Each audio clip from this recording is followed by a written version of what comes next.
राम राम मित्रांनो, आम्ही सोलर बसवलेला आहे की नाही त्याच्यावरती बघा जाळी बनवायची चालली आहे. आणि जाळी एकदम मी हार्ड बनवणार, कारण की त्या सोलरच्या काचावरती काय दगड पडला, वांढरं पण आपल्याकडे खूप आहेत, तर ती काचा टुबा फुटू शकतात. ह्यासाठी त्या सोलरवरती जाळं करणं गरजेचं आहे मित्रांनो. बघा आता जवळजवळ आपल्याला 7x7 जाळी बनवायची आहे मित्रांनो. तर ती 7x7 जाळी आम्ही बनवलेली आहे. आता त्याला आम्ही स्टँड पण उभं केलेलं आहे. बघा एका साईडला 4 फुटाचं आणि एका साईडला 1 फुटाचं स्टँड उभं केलेलं आहे, आणि ते एकदम वळंब्यामध्ये उभं करायला लागतंय बघा मित्रांनो. त्याशिवाय ती उभं राहत नाही मित्रांनो. आता जवळजवळ जाळी बनवून मित्रांनो झालेलं आहे, आणि त्याच्यावरती ठेवून आपल्याला बघायला लागणार आहे व्यवस्थित झाले का.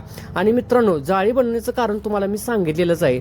तर हा उपयोग सर्वांनी केला पाहिजे मित्रांनो, त्याशिवाय ते आपल्या टुबा व्यवस्थित राहणार नाही. आता जाळी बनवून झाले आणि त्याच्यावरती आम्ही ठेवून पण बघत आहे, आणि त्याच्यावरती एकदम रामडा खटमध्येच बसले बघा मित्रांनो. व्हिडिओ जर आवडला असेल मित्रांनो तर कमेंट करा विसरू नका, आणि लाईक फॉलो करा विसरू नका.